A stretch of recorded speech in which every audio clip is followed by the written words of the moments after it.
let me start with the child data portal because it was mentioned already. So that's the web page that you come to if you just Google the name of our portal, and which basically give you access. The idea here was to gather into one place all the information that we got from international surveys, on cross-national surveys about child well-being, and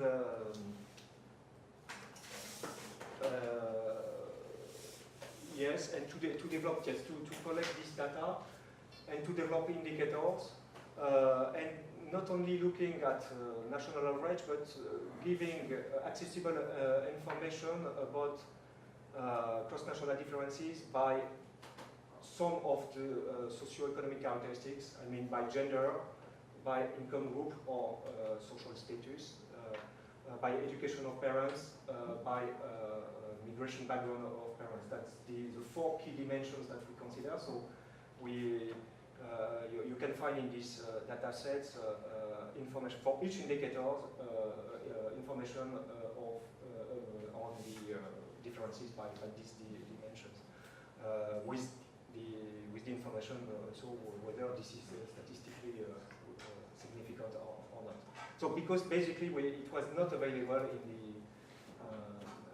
directly from the other sources. So we made that effort. What do we cover in that data portal? We cover so basically first perhaps to resituate also in terms of child well-being approach that we have.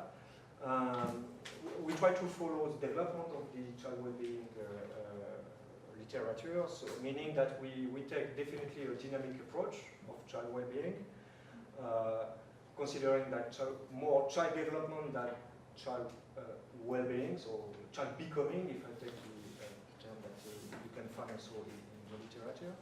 So it means that we want also as much as possible, but it's not always possible given the data that are available, to take into account rights, but also perception of children.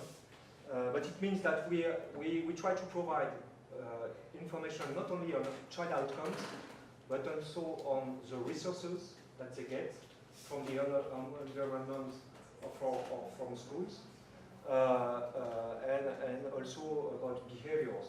So, which even if the link between behavior and outcome is not clear always, but I mean here it will be risky health behavior or some kind of social behavior. So that's the aim. So that's. Then we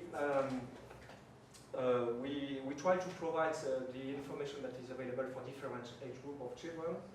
But what is clear from the data that are available, again from an international perspective, from a comparative perspective, is that you can get quite a large set of information for the very early years in terms of, especially on health, that depends on the health statistics that are available or demographic statistics that are available.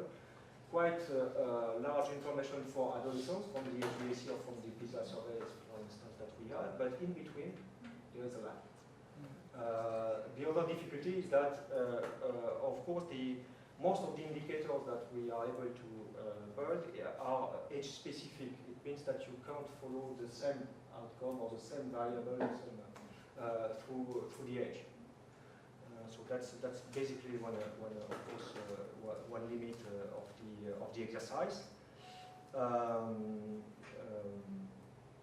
And the limit also of the exercise is that we have very limited information about the child perception of their lives. We discuss. We have few from the HBAC. We have some for adolescents with the HBAC and with PISA surveys, but it's very limited. For instance, and the additional information we include also about the perception of the home environment It's self-reported information, but by parents, and also for when there is some question about the accessibility to leisure structure. In the Silk survey, European Silk survey, for instance, the information is given by the parents. So very limited information from the children themselves. We did not include in the data portal the data from the Children World survey because we have also a constraint. We have to cover a minimum of OECD countries. And for the time being, there was too little countries, so we couldn't